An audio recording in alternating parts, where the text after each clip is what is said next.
A veces, al ver películas, series animadas o cómics realizados fuera de Latinoamérica, notamos que muestran alguna cultura prehispánica y la representan con elementos de otra cultura, como si fuera lo mismo ser inca que olmeca, por ejemplo, y hasta astrólogos charlatanes usan la piedra del sol azteca para hablar del calendario maya. Claro, la maya y la azteca son culturas que se desarrollaron en México antes de la llegada de los europeos, pero confundirlos es como decir que los españoles y los alemanes son lo mismo solo porque viven en Europa y a ambos les gustan los embutidos. ¿Cuáles son las diferencias entre mayas y aztecas?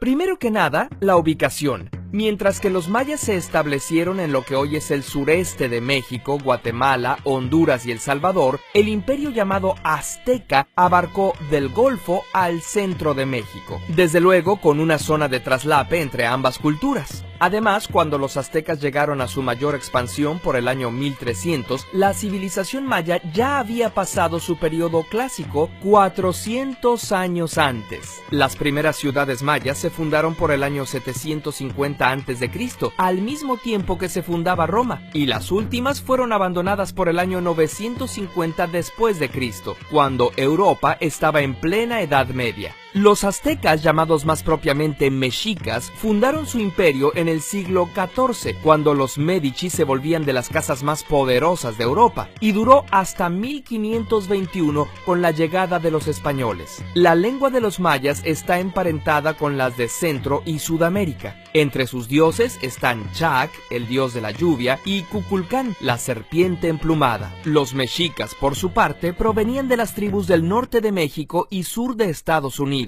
Al llegar al Valle de México, tomaron y adaptaron varios elementos de las culturas locales. Aunque las grandes ciudades mayas se habían abandonado, la gente y su cultura aún permanecían. El equivalente mexica de Chac era Tlaloc y de Cuculcán, Quetzalcóatl, y trajeron a su propio dios de la guerra, Huitzilopochtli, como su deidad principal. Por sus orígenes tan diferentes, el lenguaje de los mexicas, el náhuatl y el maya, tienen estructuras tan distintas como el español y el alemán. Los mexicas se asentaron en el lago de Texcoco, el cual se transformó en la poderosa ciudad de Tenochtitlán allá por el año 1325. Desde ahí, el Huey Tlatoani exigía a los pueblos conquistados tributo de pieles, cosechas, artesanías y jóvenes para sacrificios humanos. Gulp, los impuestos sí que eran peores en esos días. Los mayas nunca tuvieron un imperio consolidado, sino que eran una serie de ciudades-estado gobernadas por los sacerdotes, entre las cuales había comercio y constantes guerras. La cultura maya llegó a ser muy avanzada. Son el pueblo americano con el sistema de escritura más sofisticado. Usaban ideogramas, símbolos que significan ideas, y fonogramas, símbolos que se traducen en sílabas. Además, tenían el concepto del número 0, que les permitía hacer cálculos extremadamente complejos, con lo que predijeron el movimiento de los astros y construyeron pirámides más altas que los aztecas, o cúpulas y arcos que los mexicas no tenían, además de hacer espacios interiores más amplios. Los mexicas, a su vez, desarrollaron importantes tecnologías para la agricultura, como las chinampas y canales para regar sus cultivos, o sistemas de drenaje que asombraron a los españoles tanto como el aseo personal, lo cual les permitió tener un ejército bien cuidado para sus conquistas. Cuando llegaron los españoles, la cultura maya residía en pequeños reinos y comunidades esparcidos en la península de Yucatán y Guatemala, mientras que el imperio mexica estaba en su máxima expansión.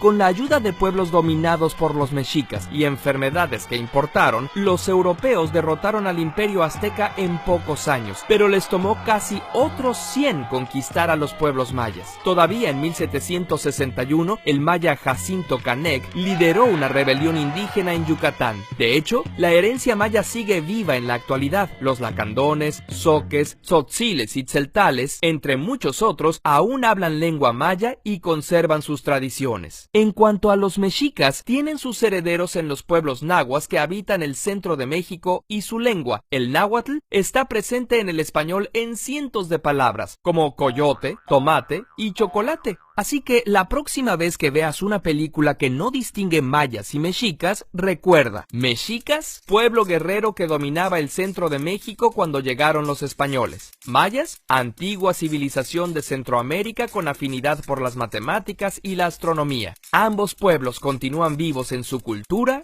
y en su gente. Curiosamente, las ilustraciones de este episodio las realizó Rui Fernando Estrada. Te invitamos a conocer su cómic en macoatl.com. Agradecemos tu contribución a través de Patreon y suscríbete.